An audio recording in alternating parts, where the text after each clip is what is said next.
Growing Deer TV is brought to you by Reconics, Barnes, Eagle Seed, Muddy Outdoors, Trophy Rock, Antler Dirt, Nikon, and Gallagher. Just looking at it here, look for any sign of wound, or there's no blood around the ground at all.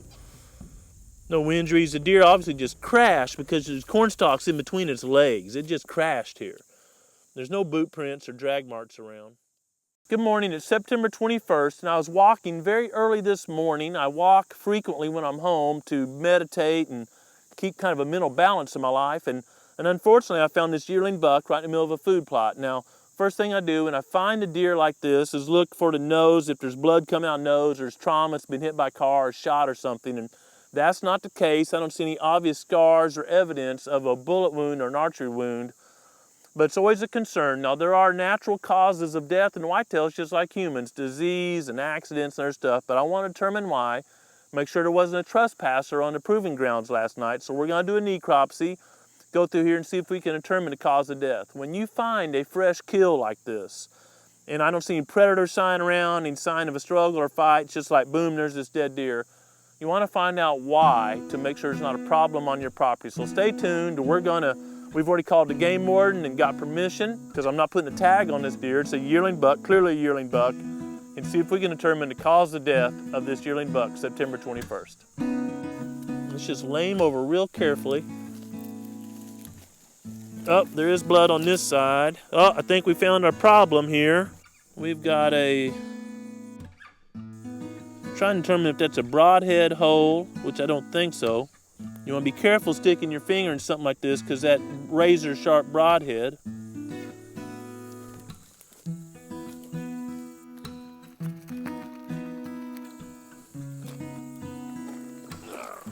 Wait a minute, I got the heavy end here.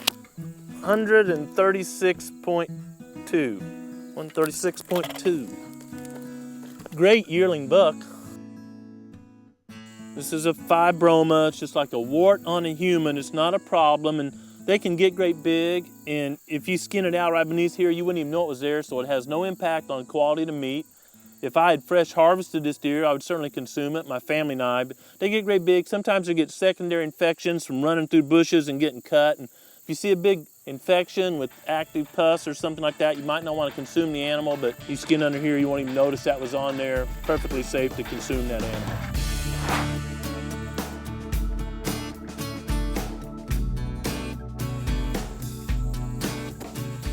We're just going to do a little quick necropsy. We found this wound and we can't really tell what it is, so we're going to dig inside here.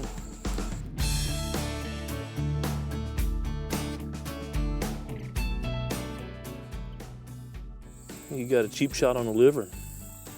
That doesn't look like a normal bullet or...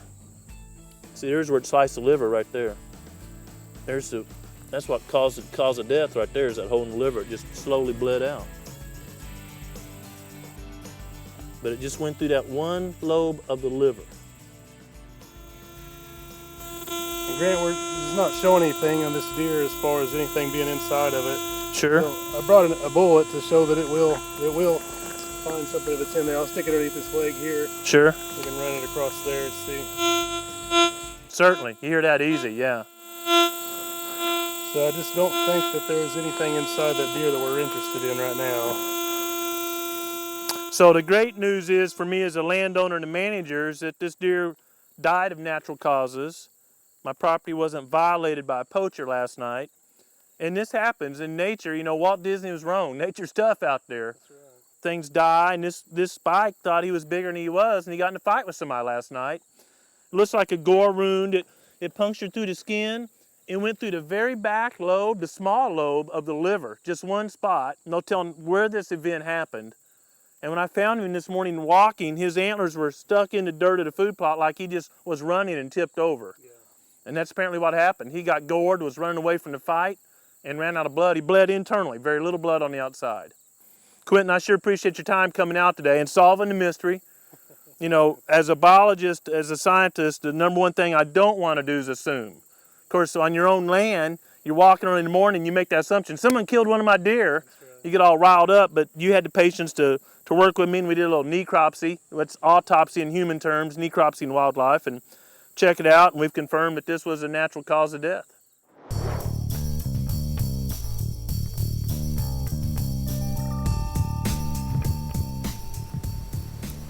It's the afternoon of September 21st, and it's the first time I've hunted this stand this year, first time I've hunted in this area since I've owned the property.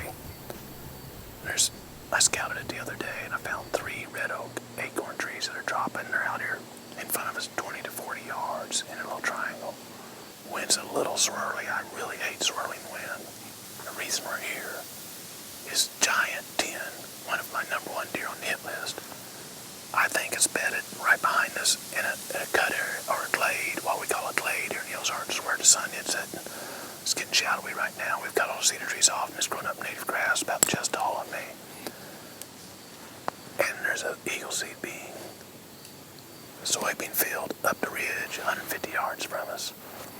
And I think this is a staging area. It's pretty flat shelf for the Ozarks. Usually our mountains are steep down the side, and it's a little shelf, so that's the setup. Known bedding area behind us.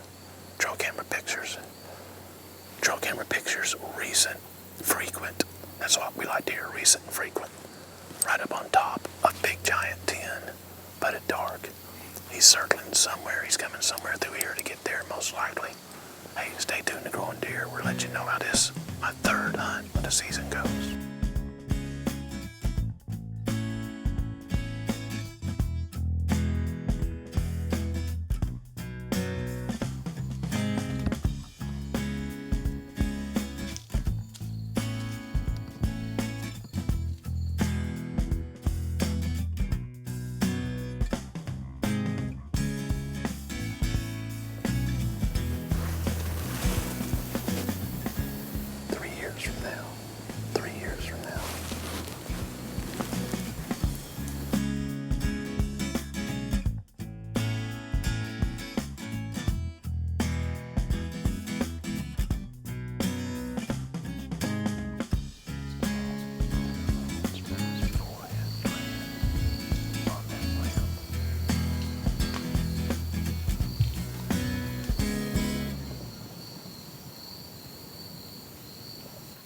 I really enjoyed my first afternoon hunt of the 2010 season.